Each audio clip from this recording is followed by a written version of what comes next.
Eu me lembro quando eu conheci Jesus na minha igreja em Porto Alegre,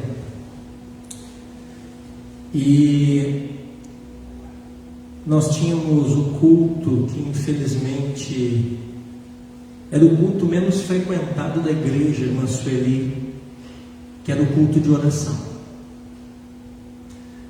Apesar disso, eu sempre fui frequentador do culto de oração.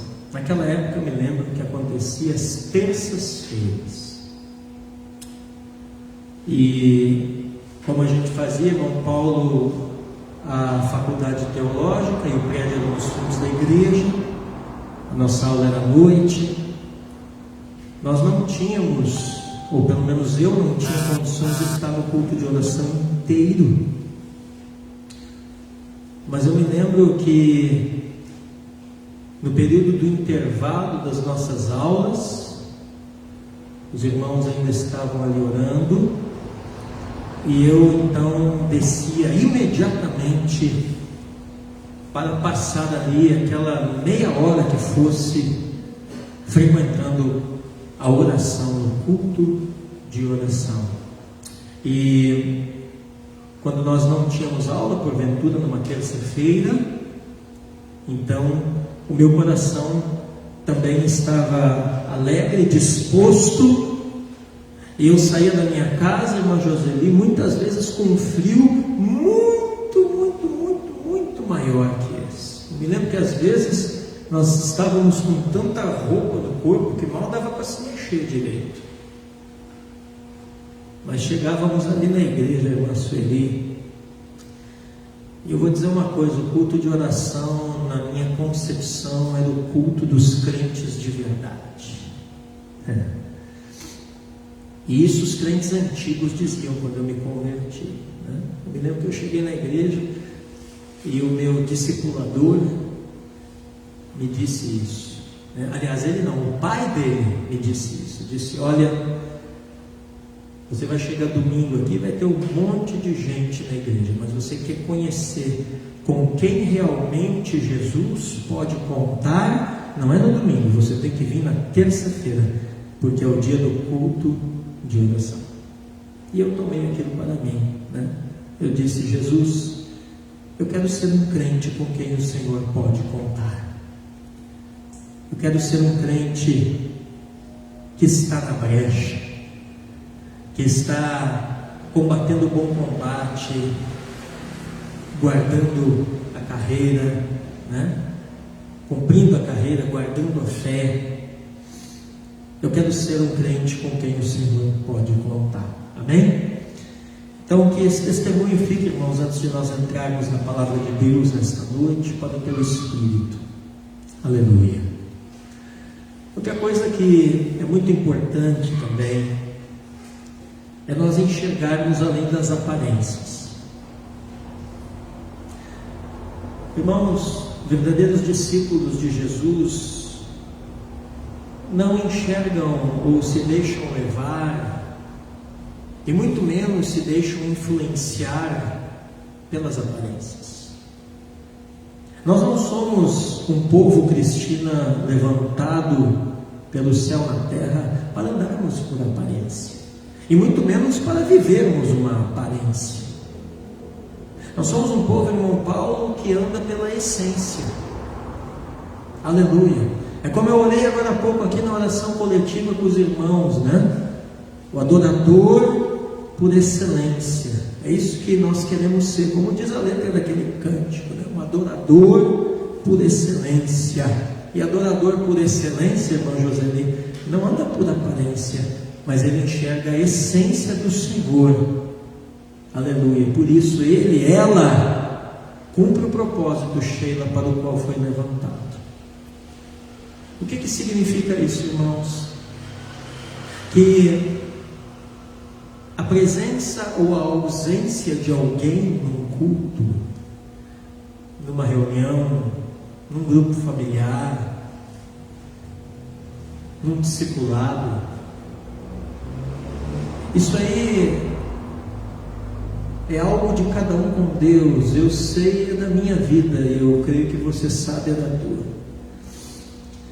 É aquilo que o patriarca Josué falou, que eu orei também agora há pouco aqui na oração coletiva, né? Quando ele olhou para Israel, e os irmãos já percebem que desde o tempo de Israel já tinha gente assim, do antigo Israel, né? Já tinha gente, né, mas ele meio na dúvida, não queria servir o Senhor, queria servir a Baal, se ele queria conquistar a terra ou não, né? Se ele queria andar com o povo de Deus ou não, né? E o patriarca Josué se levantou naquele tempo, né? Assim como eu me levanto hoje, e muitos também, e depois de nós, que somos vozes proféticas, vozes de ensino para essa terra de Paranaguá, onde quer que nós estivermos, muitos outros também se levantarão se Jesus não voltar. E o que Josué disse para o povo, né? Ele olhou para eles e disse: olha, quanto a vocês eu não sei, né? Vocês são livres, ele quis dizer em outras palavras, né? Se vocês querem adorar os deuses lá dos vossos antepassados do outro lado do rio, que rio que ele está falando ali? O Rio Jordão, né? Então ele está falando lá da região da Transjordânia, do outro lado do Jordão, né? A região lá de Moabe, aquelas bandas lá, irmão Paulo, né? Então ele disse assim: se vocês querem adorar os deuses lá de Moabe, essas bandas aí, né? Dos caldeus, enfim, né? Quem eram esses deuses, irmã Sueli? Baal, né? Astarote, enfim, né? Tinha um monte de deuses, né? Ou os deuses lá da região sul ali do Egito, né? Ele disse assim: se vocês querem adorar esses deuses lá, vocês adorem, né? Mas uma coisa eu sei, Josué disse. E o que ele disse? Eu e fale, eu e quem? Eu e a minha casa faremos o quê? Serviremos ao Senhor. E você pode ter certeza que teve gente naquele tempo, assim como infelizmente existe hoje, que retrocedeu. Então nós não devemos, irmãos, nos admirar com essas coisas. Nós não devemos nos deixar influenciar por essas coisas, né? A Escritura, o apóstolo Paulo ensina uma outra coisa também, que todo crente não pode perder de vista. O que o apóstolo Paulo ensina? Né? Que nós não somos mais, não seremos mais, irmã Joseli, julgados com relação aos nossos pecados, porque os nossos pecados, o Cordeiro de Deus tira o pecado. Então o sangue de Jesus, Sheila, aplicado à nossa vida, já removeu o pecado, a injustiça, a transgressão, a iniquidade de nós, né? E nós precisamos vigiar para não cair, uma vez que estamos em pé, né? Precisamos andar em santidade, em dependência do Senhor, né? Se ocasionalmente algum de nós pecar, o que a Bíblia ensina, esse sangue está à nossa disposição, irmã Sueli, para nos perdoar de todo o pecado e de toda a iniquidade. Nós então vamos arrepender, confessar o pecado, abandonar, e isso será aplicado, o sangue de Jesus será aplicado a nós, Rebeca. E uma vez a nós aplicado, esse sangue nos purifica de todo o pecado. Aleluia. Agora, nós não devemos, irmãos, estar levando sobre nós como que um fardo por causa de A, B ou C, que não quer andar com Jesus, ou que não tem responsabilidade com Jesus. E eu acabei de dizer, nós não seremos mais, irmão Paulo, julgados pelo nosso pecado. Mas quando o crente parte para a eternidade, o apóstolo Paulo ensina que há ainda um julgamento, e esse ninguém vai escapar, que é o julgamento dos seus atos, ou do que ele e ela fez com os seus talentos. Lembra da parábola dos talentos, irmã Sueli? Então o apóstolo Paulo, até a palavra grega é a palavra bema, Bema significa um lugar elevado. Bema significa um tablado, como esse aqui, ó, elevado, aonde um juiz se assenta para examinar alguém. E a Bíblia chama isso de tribunal de Cristo. Então nenhum de nós será julgado, irmã Joseli, com relação aos pecados mais, porque em Cristo os nossos pecados já foram julgados, mas todos nós passaremos, Cristina, pelo tribunal de Cristo.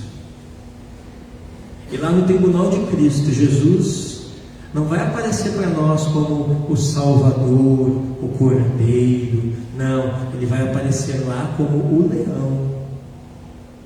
E Ele vai aparecer lá como o juiz, e os olhos como chama de fogo.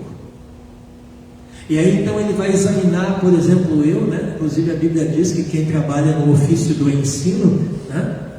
Quem muito é dado, muito será cobrado, né? Então nós, irmão Paulo, que trabalhamos com o ensino, vamos ser os primeiros da fila, com toda certeza,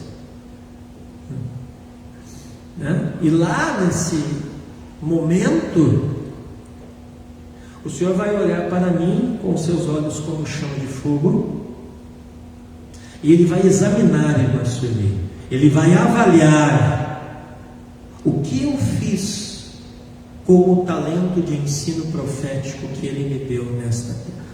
O que eu fiz com a sabedoria e a capacidade, a habilidade para ensinar, para instruir o povo de Deus nessa terra. Eu instruí, eu ensinei, eu discipulei. O que eu fiz com isso? Eu multipliquei isso, né? Esses 5 talentos em outros 5? Ou eu peguei esse talento, embrulhei num lenço e enterrei, sabendo que o Senhor é rigoroso e que então eu não quero correr riscos, né? E vou chegar lá diante do tribunal de Cristo com o lencinho. Fico imaginando isso, irmão Paulo, vai ser meio cômico o negócio, o pessoal com o lencinho, né? Talentinho ali bonitinho, embrulhadinho. Ó, Senhor, toma o que é teu. E Jesus vai olhar e vai dizer: não, eu não quero o que é meu. Eu quero o que é meu e mais os juros, o que é meu e mais os benefícios, o que é meu e mais os dividendos, né? Cadê a multiplicação do talento que eu te dei? Né? Quantos discípulos, quantas almas, quantas boas obras? Entenda, irmão, salvação é pela fé, mas galardão é pelas obras, né? E aí fulano, beltrano vai se gaguejar todo, né? E vai querer justificar, e o Senhor vai lembrar inclusive até também de ministrações como essa aqui, vai dizer: lembra aquele dia, né, que o meu servo foi levantado por mim em vida lá na terra, e ele ensinou você sobre o congregar, né, sobre o discipular, sobre o orar, sobre o adorar. O que você fez com isso? Aonde você aplicou isso, né? E aí, não estou falando em heresia, que isso está na Bíblia, o apóstolo Paulo ensina isso, né? E aí cada um de nós, irmãos, dará conta disso diante do Senhor. Amém?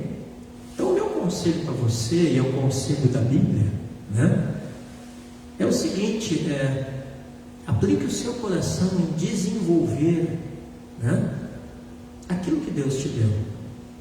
E aquilo que Deus te deu para desenvolver, para fazer, ninguém vai fazer por você. E aquilo que Deus te deu para fazer, para desenvolver, não é em você mesmo, é em Cristo. Não é um ativismo, não é fazer por fazer, temos que fazer a obra, né? Aí fica fazendo um monte de coisa religiosa por aí, fica fazendo coisa para Deus sem Deus. Tem um monte de gente por aí, irmãos, nesse exato momento, pregando, cantando, construindo prédio, inaugurando ministério, entendeu? Ensinando, fazendo um monte de coisa para Deus, e Deus não pediu aquilo ali. Tem um monte de culto acontecendo por aí nesse exato momento, né? Aonde todo mundo pode estar presente, menos Deus. Então nós precisamos, irmãos, ser no Senhor. Entende? É disso que ele está falando. Está entendendo, irmão Paulo? Se vocês estiverem em mim, diz Jesus, é estar em Jesus, e a minha palavra estiver em vocês, é isso que importa. É isso que vai fazer a diferença no dia lá do tribunal de Cristo. É isso que vai fazer a diferença no dia que todos nós formos chamados a dar relatório, a dar contas, né, de tudo aquilo com o qual o Senhor nos equipou. Amém? Então que os irmãos aqui nessa noite recebam isso em nome de Jesus, né?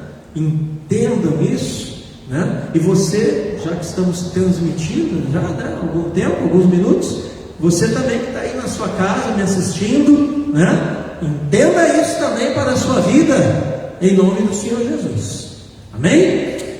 E agora eu quero que os irmãos abram a Bíblia no Salmo de número 26. Aleluia.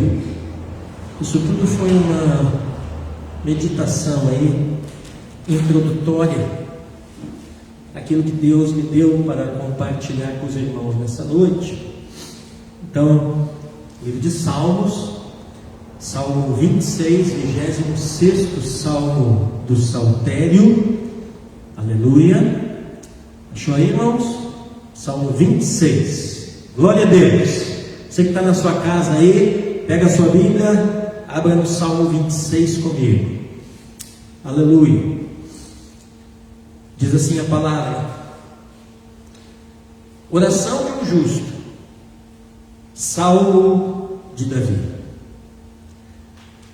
Faze-me justiça, Senhor, pois tenho andado na minha integridade e confio no Senhor sem vacilar. Examina-me, Senhor, e prova-me. Sonda o meu coração e os meus pensamentos. Pois a tua misericórdia tenho-a diante dos olhos, e tenho andado na tua verdade. Não me tenho assentado com gente falsa, e com os hipócritas não me associo.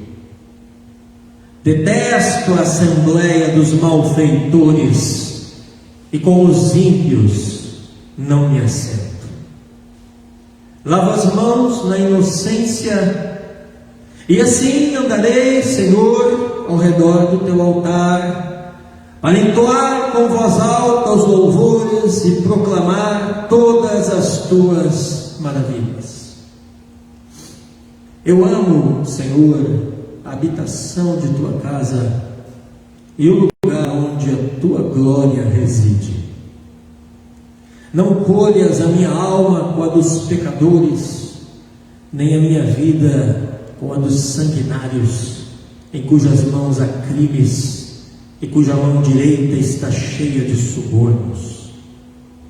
Quanto a mim, porém, ando na minha integridade, livra-me e tem compaixão de mim.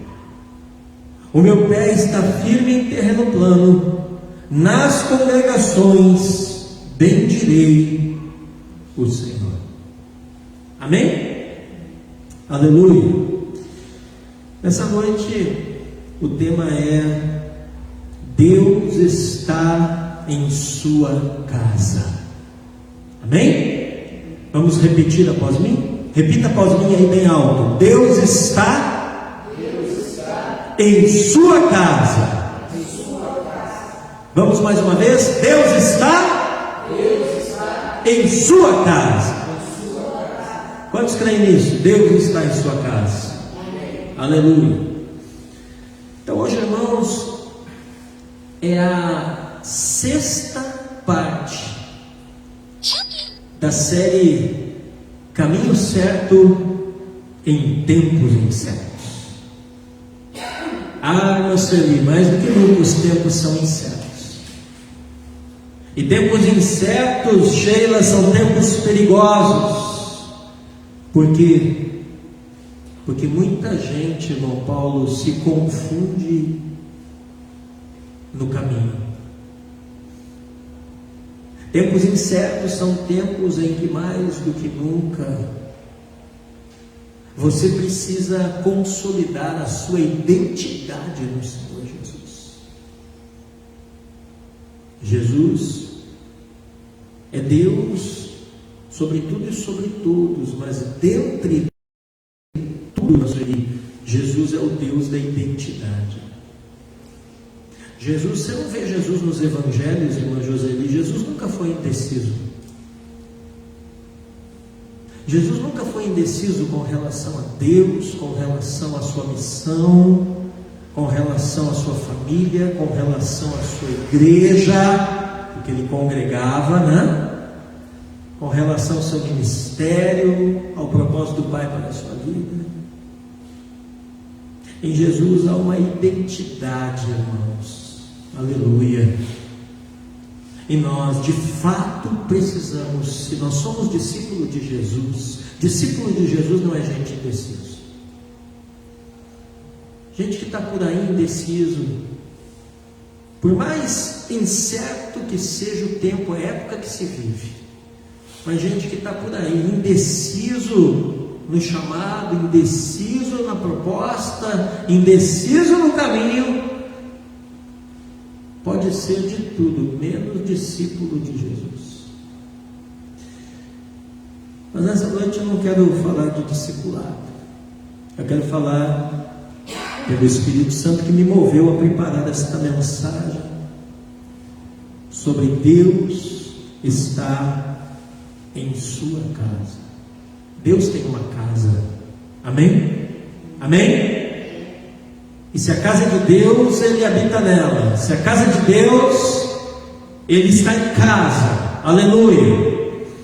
Eu quero destacar o verso 8 aqui do Salmo 26. Diz assim: eu amo, Senhor, a habitação da tua casa e o lugar onde a tua glória reside. Vocês estão vendo aqui que o salmista diz que a glória de Deus tem endereço. A glória de Deus tem um lugar, tem uma residência, tem uma habitação, tem uma casa. E hoje nós vamos ver que casa é essa. Amém? Irmãos, irmãs, nas últimas 4 mensagens desta série, Caminho Certo em Tempos Incertos, o Senhor falou sobre esta igreja aqui, e o Senhor falou também a quem nos assiste em casa pela transmissão. O Senhor falou a nós, o Senhor falou conosco sobre a importância de congregar. Sim ou não? Apesar de que parece que o Senhor não falou muita gente, né? Mas tudo bem. É como eu falei, lá no tribunal de Cristo, Jesus vai acertar esse ponteirinho.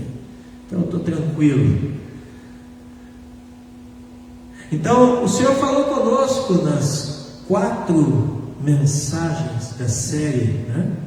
Essa série já está na 6ª mensagem. A primeira foi introdutória, com o nome da série, vocês lembram? Caminho Certo em Tempos Incertos. Depois nós tivemos mais 4 mensagens sobre a importância do congregar, parte 1, 2, 3 e 4. E hoje nós continuamos a série na 6ª mensagem, Deus está em sua casa. Mas eu quero relembrar os irmãos, eu quero relembrar você que me assiste, que nas últimas 4 mensagens da série o Senhor falou conosco sobre o que? A importância de congregar. E nós vimos isso exaustivamente, né, irmãos? Nós vimos isso na perspectiva do Antigo Testamento, lá no Salmo 122, os irmãos lembram aí, acho que eu fiquei uns 3 domingos fazendo a exposição do Salmo 122, né? O Senhor falou conosco, Rebeca, na perspectiva do Novo Testamento, sobre a importância do congregar, e nós falamos muito no domingo passado, irmão Paulo, sobre o capítulo 10, os versos 19 ao 25 da Epístola aos Hebreus, né? E o Espírito Santo nos ensinou o que, Hélio? Que congregar não é uma opção, mas sim um mandamento. E que esse mandamento, irmã Sueli, não sofreu nenhuma alteração, nenhuma reinterpretação da antiga para a nova aliança. Diga assim comigo: nada mudou com relação ao congregar.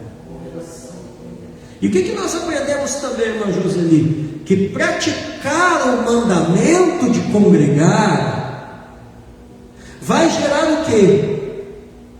Prazer em obediência. Diga comigo: prazer em obediência. Irmãos, quem é crente de verdade tem prazer em obedecer. Quem é crente de verdade, ele não vem para a igreja, ai, como está frio, como está chovendo, como está isso, como está aquilo. De repente você vai dizer assim: ah, pastor, para o senhor é fácil falar isso, o senhor vem de carro, né? O senhor mora perto. Mas eu quero dizer para você, e também para você que me assiste, nem sempre eu tive carro, eu não nasci dentro do carro. Nem sempre eu morei perto da igreja. Já teve momentos na minha vida que eu caminhei quase 2 horas, num frio muitas vezes maior que esse aqui, para ir no culto, para chegar na igreja. Agora, seja de carro, sem carro, seja perto, seja longe, seja no calor, seja no frio, aleluia, irmãos. Uma coisa eu sei, que congregar sempre gerou em mim prazer. Ofertar sempre gerou em mim prazer. Dizimar sempre gerou em mim prazer. Estar em comunhão com os irmãos sempre gerou em mim prazer. Aleluia. E eu não sou melhor ou maior do que ninguém. Isso daí, irmãos, não é nada além do básico na vida de qualquer crente. Crente que não tem prazer nas coisas do Senhor não é crente. Essa é a verdade. Simples assim, né? Então, quando nós praticamos o mandamento de congregar, Cristina, vai gerar prazer em obediência dentro de nós. Amém? Quando nós estamos em comunhão física, né? É importante essa palavrinha física, porque hoje em dia tem gente, né? Por mais que seja interessante, que seja uma excelente ferramenta e útil ferramenta, né? Esse negócio aí online, nós estamos até aqui transmitindo essa mensagem. Eu sei que tem várias pessoas conectadas nesse momento me assistindo, né? Ou que vão assistir. Mas por mais que essa ferramenta seja maravilhosa, nós temos que entender que isso não substitui o congregar. Então eu estou falando da comunhão física com a igreja, com a congregação do Senhor. Isso que eu e vocês estamos fazendo aqui fisicamente nesta noite. Amém? Aleluia. E o que o Espírito do Senhor nos ensinou? Vamos fazer, irmãos, uma breve retrospectiva aqui, né? Das 4 últimas mensagens. O que o Espírito de Deus nos ensinou, né? Com relação ao congregar. E aí você vai entender por que é importante fazer essa retrospectiva, para finalmente nós fazermos a exposição do Salmo 26. Então, eu coloquei aqui em 10 pontos. Quantos pontos? 10 pontos aqui, que vão resumir tudo aquilo que nós aprendemos nas últimas semanas com respeito ao congregar. Então, o que o Espírito Santo nos ensinou relacionado ao congregar? Em primeiro lugar, que nós vivemos uma nova realidade hoje pela obra de Cristo. E pela obra de Cristo nós podemos nos aproximar com confiança do lugar mais profundo da intimidade de Deus. Amém? Isso está lá em Hebreus 10, 19. Eu não vou ler o versículo aqui por uma questão de tempo. Segundo ponto, segundo aspecto, o que Deus nos ensinou aqui com respeito ao congregar. Olha aqui para mim. E pelo sangue de Jesus Cristo, nós temos acesso ao íntimo da adoração. Amém? Congregar diz respeito a uma adoração íntima. E a nossa condição, nós vimos, é muito melhor do que aquela dos irmãos lá da antiga aliança. E por isso, porque a nossa condição é melhor, a nossa responsabilidade em congregar é muito maior. Eu e vocês seremos muito mais cobrados com relação ao quanto nós congregamos lá no tribunal de Cristo, do que, por exemplo, algum dos santos do Antigo Testamento. Isaías, Jeremias, o próprio Davi. Nós seremos muito mais cobrados com relação ao quanto e como nós congregamos do que qualquer um deles. Por quê? Porque como nós participamos de uma aliança superior, a nossa responsabilidade é muito maior. Terceiro ponto que nós aprendemos sobre o congregar, passando aqui uma panorâmica, né, irmão Paulo? Que a igreja é o sacerdócio real de Deus na terra hoje. Deus tem um sacerdócio na terra. Deus nunca fica sem voz na terra, né? E a sua voz é a voz sacerdotal. Quem é a voz sacerdotal de Deus na terra hoje, irmã Sueli? Somos nós, é a igreja. Então lá em 1 Pedro 2,9 está escrito que nós somos o sacerdócio real. O que significa isso, irmãos? Nós somos aqueles que devem comparecer regularmente diante de Deus. Sim ou não? Sim ou não? Você está vivo aí? Está aí, meu filho? Hã? Sim ou não? Aleluia. Sim ou não? Você que está em casa aí, irmão? Então a igreja é o sacerdócio real. A igreja é aqueles que comparecem regularmente diante de Deus, acessando o mais íntimo da adoração. Então, não congregar é ser negligente com o seu sacerdócio espiritual em Cristo. Não congregar é ser lido no mundo espiritual como sacerdote negligente da nova aliança.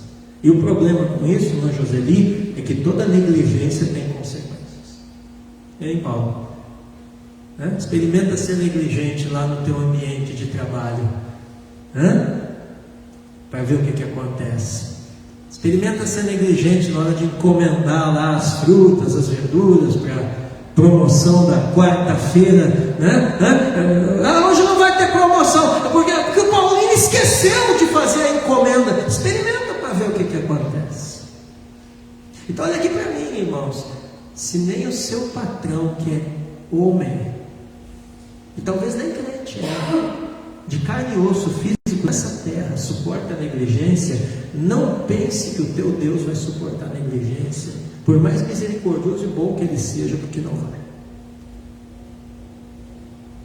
Então, não congregar propositalmente, né, é ser negligente com o seu sacerdócio na nova aliança. Isso vai ter consequência. Quarto ponto, 10 pontos, tá? Resumindo aqui, um mês de pregação em 10 pontinhos, irmão Paulo. Vamos lá. Quarto ponto: congregar é um princípio espiritual que fala de subir ao tabernáculo celestial em espírito, junto com a igreja local reunida, para adorar e ministrar a Deus. Isso está em Hebreus 10, 22. Então, o que é congregar? Princípio espiritual. Por isso, irmã Sueli, que às vezes a gente ministra sobre congregar, mas tem gente assim que parece que não entendeu. Por quê? Porque ele não é espiritual, ele é carnal. E aí, às vezes, né, tem uma ministração como essa, mas a sua carne diz assim: não tem nada a ver não. Eu ficar em casa no dia de culto morcegando, não vai dar nada não. Deixa eu chegar no tribunal de Cristo, a gente vai ver. A gente vai ver. Então, congregar é princípio espiritual. Sabe por que você está aqui congregando hoje? porque você é uma pessoa espiritual. Amém? Aleluia. É subir, entendeu, irmão Paulo? É subir no tabernáculo celestial. Eu comecei essa transmissão, essa ministração, ainda que na sua introdução, falando dos cultos de oração em Porto Alegre, que eu ia, que eu frequentava, né? E eu me lembro que eu era crente novo, não sabia orar. E aí eu dizia assim para os irmãos antigos: como é que é esse negócio de orar, né? E muitas vezes eu ficava lá sentado, ouvindo os irmãos orar. E naquela época era assim, ó, vai vendo como é que a gente faz e faz igual. E aí eu me lembro que um dia um irmão me deu uma chave preciosa. Ele disse assim: você lê a Bíblia regularmente em casa? E eu ainda era novo, né? Eu não tinha esse costume. Eu disse: não, eu leio mais aqui na igreja. Ele disse: não, está errado. Você precisa ler a sua Bíblia diariamente na sua casa. E aí ele me disse o seguinte: quanto mais você ler a Bíblia todos os dias na sua casa, mais facilidade você vai ter para orar. Porque você vai orar a Bíblia. E eu, né? Porque é assim, viu, irmão? O que é bom a gente pega e guarda, né? O que é ruim, lixo. O que você faz com o lixo, irmã Sueli, lá na tua casa? Você joga na frente para o lixeiro levar no dia da coleta, ou você guarda embaixo da tua cama? Não, você joga na frente. Né, irmão? Então tem coisas que os outros falam na igreja ou fora da igreja, em qualquer lugar, irmão, que muitas vezes é um verdadeiro lixo. Isso daí você tem que jogar fora. Né? Agora, as coisas boas a gente guarda, gente. E eu disse: olha só, rapaz, eu acho que isso aí. E aí eu comecei a ler a Bíblia, fiz meta de leitura bíblica na minha casa, irmãos. Mas eu chegava cansado, com sono do serviço, meio com os olhos fechados. Mas eu lia os capítulos que eu tinha determinado ler, tantos por dia. E eu fui percebendo que, irmã Sueli, que aí quando eu chegava no culto de oração, eu comecei a conseguir orar 10 minutos. Porque naquele tempo não tinha esse negócio de oração. Não, irmão, oração não é assim não. Me lembro que o meu pastor que dirigiu o culto de oração, né, não era o pastor titular, era o pastor auxiliar, que a nossa igreja era grande em Porto Alegre, né? Ele dizia: irmãos, vamos clamar em alta voz, né, como bons pentecostais que nós éramos, né? Aleluia. E a gente orava, irmão, e assim, ó, e ele dizia assim, a gente era ensinado assim, ó, você ora e você ouça a sua própria oração. Você vai orando em voz alta para você ouvir o que você está orando, e quanto mais você ouvir o que você está orando, mais você vai orar. E aí eu comecei a perceber, eu digo: mas pastor, chamava pastor Anápio. Nunca me esqueci desse nome. Esse irmão já está na eternidade. Eu disse: mas pastor Anápio, eu me lembro que ele era barbeiro, né? Ele cortava cabelo de dia e exercia o ofício ministerial dele à noite. Homem de Deus. Eu disse: mas pastor Anápio, como é que é esse negócio de quanto mais eu ouvir o que eu oro em voz alta, mais eu vou orar? E esse negócio de ler a Bíblia, de ser filho, é a leitura da palavra de Deus que vai te dar palavra de oração. Porque você vai aprendendo, o Espírito Santo vai te ensinar a orar a Bíblia. E aí eu comecei a perceber, sabe o que, irmão Sueli? Que na outra semana eu consegui orar sozinho, em voz alta, 10 minutos. E aí eu sentei e fiquei olhando os outros irmãos de joelho dobrado, orando. E eu comecei a perceber o que os irmãos oravam. E os irmãos oravam a palavra. E aí na outra semana eu li mais a Bíblia, me enchi mais da palavra, porque você só pode transbordar daquilo que você está cheio. Sabe por que tem gente que tem dificuldade de orar? Apesar que o meu tema principal não é esse nessa noite, mas eu estou abrindo um parêntese nessa palavra, porque ele e ela está vazio. Está muito cheio de novela, está muito cheio de internet, está muito cheio de rede social, está muito cheio de conversa fiada, de fofoca, de tudo quanto é bobagem. E aí não sobra espaço para o Espírito e a palavra de Deus dentro dele e dentro dela. Mas quando você se enche da palavra de Deus, você só pode transbordar daquilo que você está cheio. E aí na outra semana eu consegui orar 15 minutos, e 20 minutos, e meia hora, irmãos, e hoje eu não tenho problema nenhum de orar várias horas, se for necessário. E se os irmãos perceberem o teor da minha oração, quando eu oro publicamente com os irmãos aqui, né? Os irmãos vão ver que 99% da minha oração é orando a palavra, e a palavra não volta vazia. Quanto menos você orar as suas palavras e mais você orar a palavra dele, mais resposta às suas orações você terá. Aleluia. Então olha ali. Quinto ponto. Eu acho que não vai dar tempo hoje, mas vamos até onde a gente puder. Amém? Quinto ponto. Estamos fazendo uma retrospectiva do que nós aprendemos nas últimas 4 ministrações. A importância do congregar. Série Caminho Certo e Tempos Incertos. Quinto ponto. Na igreja congregando temos a representação física daquilo que é espiritual para nós. Então o que é a igreja quando ela se reúne fisicamente? Ela é a expressão daquilo que é espiritual. Assim como existe uma igreja triunfante no céu, existe uma igreja militante, atuante, ou pelo menos deve ser atuante, né? Na terra. Irmão, não tem como tornar-se igreja no céu sem a gente ser igreja na terra. Amém? Não tem como tornar-se igreja no céu sem a gente ser igreja na terra. Então, congregando, nós temos a representação física daquilo que é espiritual para nós.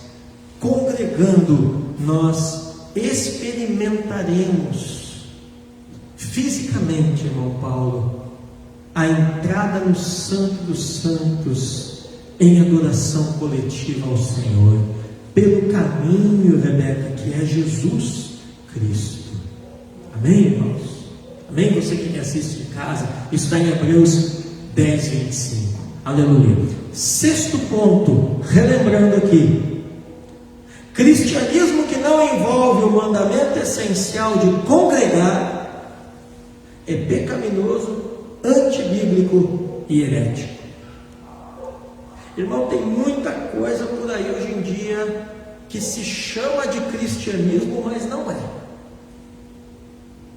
Uma conversa fiada aí, um negócio aí, um tal de desigrejado.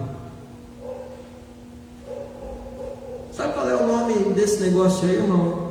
Desse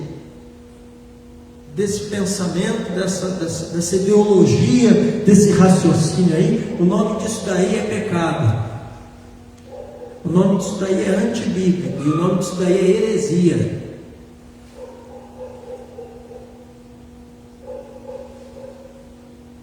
Não é cristianismo verdadeiro.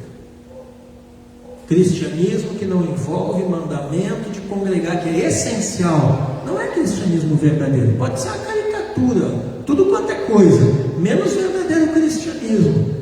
Na verdade, sabe o que é isso, irmão Paulo? Isso é um desprezo ao sacrifício de Cristo. Isso é um desprezo à nossa redenção na cruz do Calvário. Jesus nos chamou, irmãos, nos salvou, dentre outras coisas, para nós congregarmos. E eu estou falando do quê? De subir, como eu disse no quarto ponto, ao tabernáculo celestial, em espírito, com a igreja local reunida, fisicamente, em adoração, ministrando ao Senhor. Amém? Aleluia! Sétimo ponto: se alguma coisa vai acontecer, acontecerá na igreja. Acontecerá aqui, ó, no altar. Aqui, ó, na congregação. Você já viu gente com essa conversa? Daí, irmão, como é que está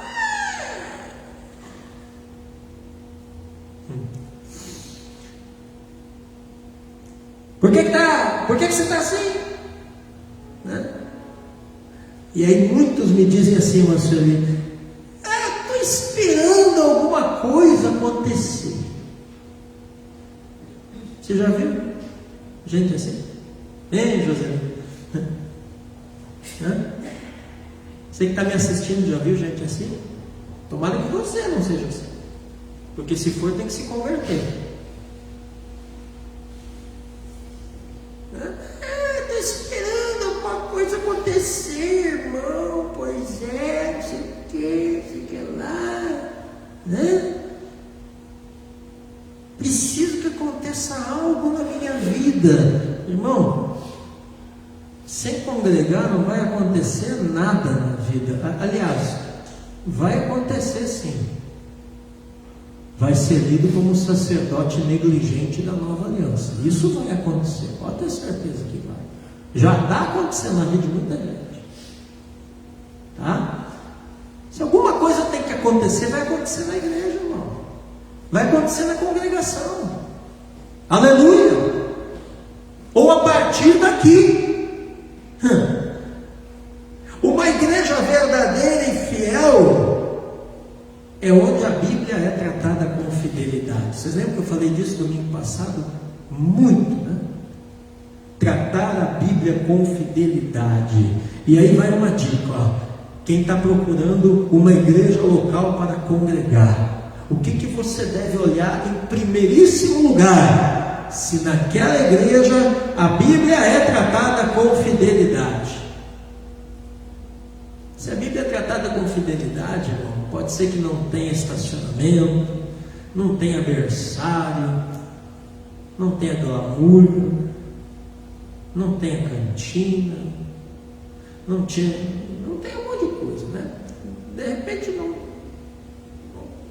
não tem nem parede, sei lá, né? De repente não tem nem cadeira para sentar, né? Mas se a Bíblia é tratada com fidelidade, aqueles irmãos, aquele ministério, aquela igreja é uma boa igreja para você congregar. Amém? O que é tratar a Bíblia com fidelidade? É a gente pregar a Bíblia, irmão Paulo, e crer na Bíblia como ela é. Chamando de santo aquilo que é santo, chamando de pecado aquilo que é pecado, né? Não tendo assuntos proibidos para serem ministrados no púlpito, né? Aqui no púlpito da restauração, os irmãos sabem disso, né? Aqui não tem assunto proibido para ser ministrado, não, irmão. Aqui o Espírito Santo mandou falar de dízimo, nós fala, de oferta, nós fala. Talvez até tenha que voltar a falar disso algum tempo aí, né? De adoração a gente fala, de congregar a gente fala, de santidade a gente fala, né? Mas o fulano Beltrano vai ficar ofendido. Irmão, mas o Evangelho é para nos ofender mesmo, é para ofender a nossa carnalidade. Evangelho, aqui, você que me escuta em casa, aleluia. Evangelho que não ofende a sua carnalidade, a minha carnalidade, não é evangelho verdadeiro. Irmãos, vocês que estão aqui, evangelho que não confronta nós. Não é nem os outros, é nós.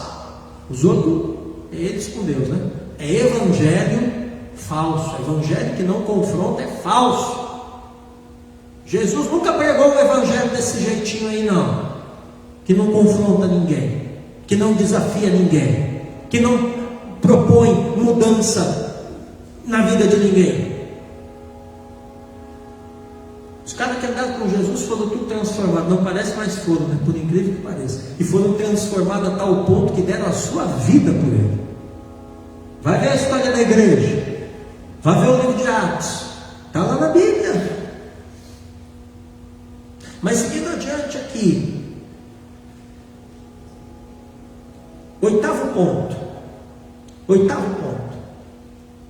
Quem congrega numa igreja local onde a Bíblia é tratada com fidelidade, amém? Aqui em Paranaguá está cheio, escuta essa. Quem congrega numa igreja local onde a Bíblia é tratada com fidelidade, mas insiste em não concordar, precisa entender que quem tem que mudar não é a igreja, mas ele.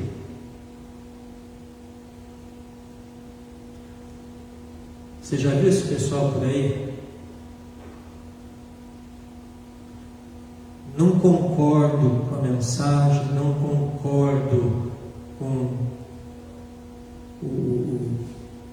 os cabelos brancos do Paulo, tem que pintar, né? Eu conheci o Paulo, nós tínhamos os cabelinhos mais pretos, né, Paulo? Você já viu gente assim? Não concordo com o óculos da irmã Sueli. Irmão, tem gente que enfia o nariz em tudo quanto é coisa que não foi chamado, que não concorda com nada. Tem ou não tem? Né? A igreja é bíblica, a igreja está em fidelidade, a igreja prega a Bíblia como ela é, a igreja trata as escrituras com fidelidade, os irmãos são uma bênção, sim ou não? São.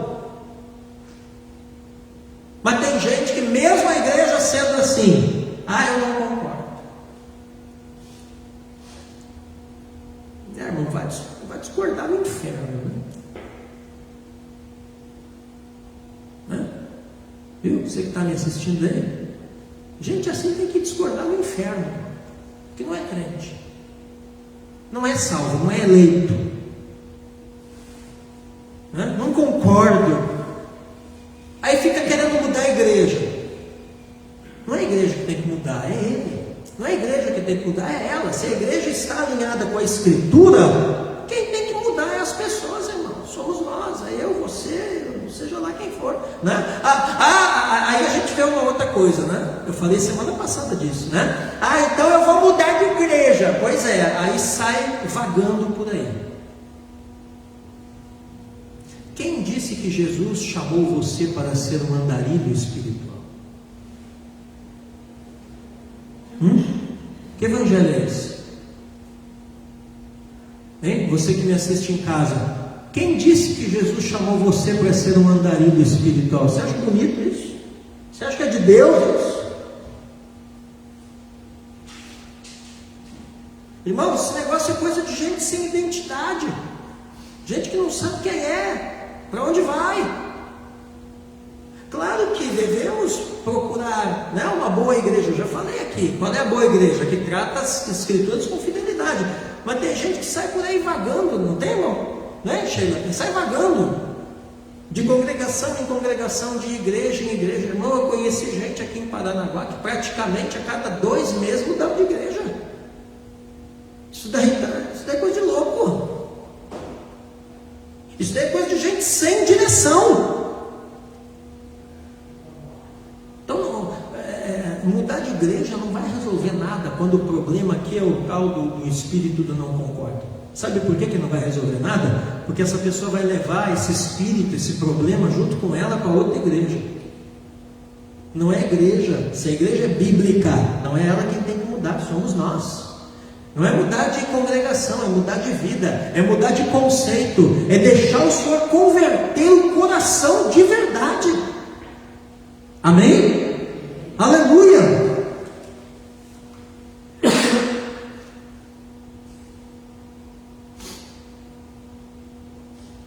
Nono ponto. Eu só vou até os 10 aqui, tá? Querendo Deus, domingo que vem tem mais. Nós vamos aqui no nono ponto. Eu não quero liberar os irmãos tarde. Olha aqui. O que a gente aprendeu? Que não podemos ter um compromisso com a nossa igreja local. Sim ou não? Você congrega numa igreja local, sim ou não? Sim. Onde é que é o teu compromisso? Com essa igreja. Não podemos ter um compromisso com a igreja local e deixar de congregar lá para frequentar outra. Exceto, lembram o que eu falei, irmãos? Exceto em situações que envolvem a unidade da igreja. Por exemplo, agora dia 29, até nem falei, estou falando aqui agora. Depois eu vou pôr o banner para os irmãos nos grupos da igreja, tá? Dia 29 agora, vai ser uma quarta-feira, né? Eu vou cancelar minha aula, tá? Que para mim eu teria aula, mas nós vamos ter um culto da unidade da igreja. lá na igreja do meu amigo pastor Marcos, a comunidade Cante, Comunidade Apostólica Novo Tempo, tá? Lá perto do mercado 24 horas ali, irmão Paulo, aquela rua, tá? Então nós vamos ter um culto, e esse culto é um chamado, né, para a gente estar junto com a igreja, junto com os irmãos. Então, os pastores aí da unidade, nós vamos reunir as ovelhas ali e tal, e vamos fazer um culto da unidade. Aí sim, você está acompanhando teus pastores, né? Uma ceia da unidade, uma corrida da tocha, um culto que nem esse que eu acabei de falar. Isso é uma coisa. Agora, ouça bem, você que está em casa, ouça aí. Quem abandona os compromissos da igreja local para frequentar outra escondido está em pecado. Nossa, pastor. Qual é o pecado? Dá nome ao pecado aí. Sabe como é que chama o pecado? Infidelidade e indecisão. Não sabe quem é.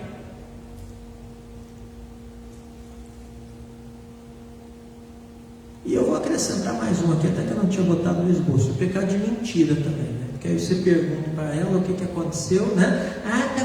Estava doente, coisa nenhuma. Depois, meia hora depois, eu descubro pela rede social ali que estava escondido lá não sei aonde, quando devia estar no culto na sua igreja. Irmão, mentira tem perna curta, ainda mais se for para homem de Deus. Aí nem perna tem. Aí nem perna tem. Viu? Você que está me ouvindo em casa aí, ó, não minta para a sua liderança. Não minta para a sua liderança. Aliás, não minta para ninguém, né, irmão? Nós não temos que mentir para ninguém, irmãos. Nem para cônjuge, para filho, para ninguém. Né? E quando a gente comete esse pecado, a gente precisa arrepender e abandonar isso. Então, irmãos, precisamos ter um compromisso de fidelidade. Amém? E 10º ponto, para terminar aqui, aleluia. O que a gente aprendeu com relação ao congregar? Que eu preciso decidir onde eu estou sediado espiritualmente. Você vai abrir uma ficha na loja, irmão, né? Lembra que eu dei esse exemplo domingo passado? O cara pergunta lá, né? Um monte de coisa. Daqui a pouco pergunta, endereço. Você coça a cabeça, não sei. Pode ter certeza que o crediarista vai achar muito esquisito. Porque como assim não sabe? A senhora não tem casa? Eu tenho, mas onde é a sua casa? Não sei. Cônjuge, nome do cônjuge? Não sei. Como não sabe? A senhora não é casada? Sou. Mas quem é seu marido? Não sei. Como assim não sabe? Porque mora no Angu. Irmão, está que nem a mulher samaritana. A mulher samaritana estava desse jeitinho. Lembra a mulher do poço de Jacó? E Jesus botou ela na linha rapidinho, né? Você já teve tantos maridos, esse que você tem não é teu, né? E ela se converteu bem rápido, né? Então tem gente que é assim espiritualmente. Vocês estão muito risada aqui, mas é a mesma coisa espiritualmente, irmão. Tem gente que não sabe quem é, com quem que ele é casado, se ele é, com quem que ele tem, com quem é a sua aliança espiritual? É com Jesus, é com Baal, é com Genésio, é com quem? Né? Com Satanás? Com quem é a sua aliança espiritual? Né? Não sei. Onde é que é a sua casa, sua igreja? Você congrega onde? Não sei.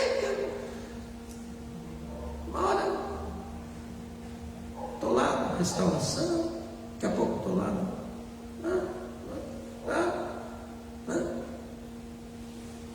Irmãos, nós temos que decidir onde nós estamos sediando. Assim como você não pode ter dúvida onde você mora, assim como você não pode ter dúvida, você que é casado, né? Quem é seu cônjuge, ou você que é filho, quem é seu pai, sua mãe. Não, você não pode ter dúvida onde você está sediado espiritualmente. E uma vez que você sabe onde você mora, quem são seus irmãos, a igreja, quem é seu pai e sua mãe, que hoje não veio, que está doente em casa, espero que os irmãos estejam orando por ela, agradeço os teus irmãos que estão em oração, o PEC era um leque para vir para o culto, mas não veio por restrição médica, aí é outro caso. Mas tenho certeza que está lá ligado, me acompanhando a mensagem da senhora. Então, você tem que saber onde você está sediado espiritualmente, meu irmão. Com quem você anda, que tribo que você faz parte, e ser fiel lá. Amém? Quem não faz isso, acaba sendo, aliás, irmã Sueli, quem não sabe isso, acaba não sendo pastoreado por ninguém.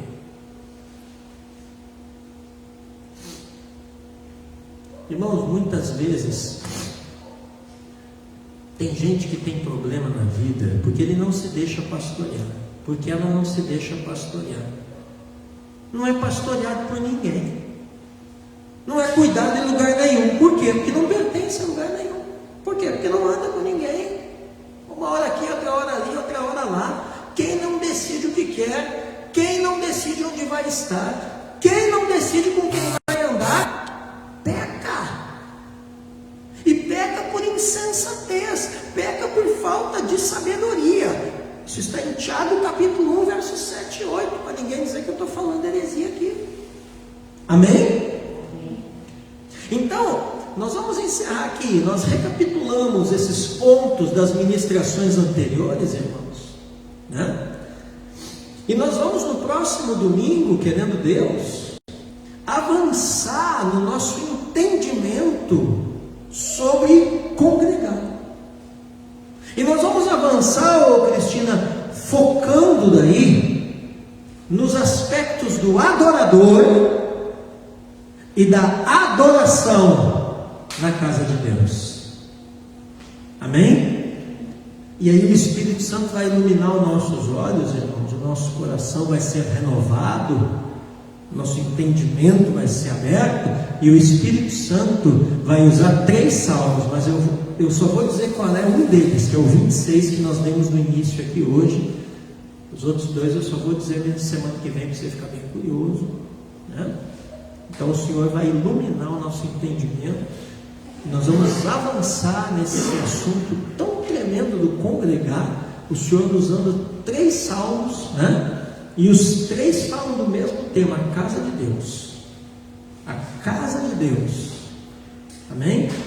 Então, aí nós vamos dar continuidade com o Salmo 26.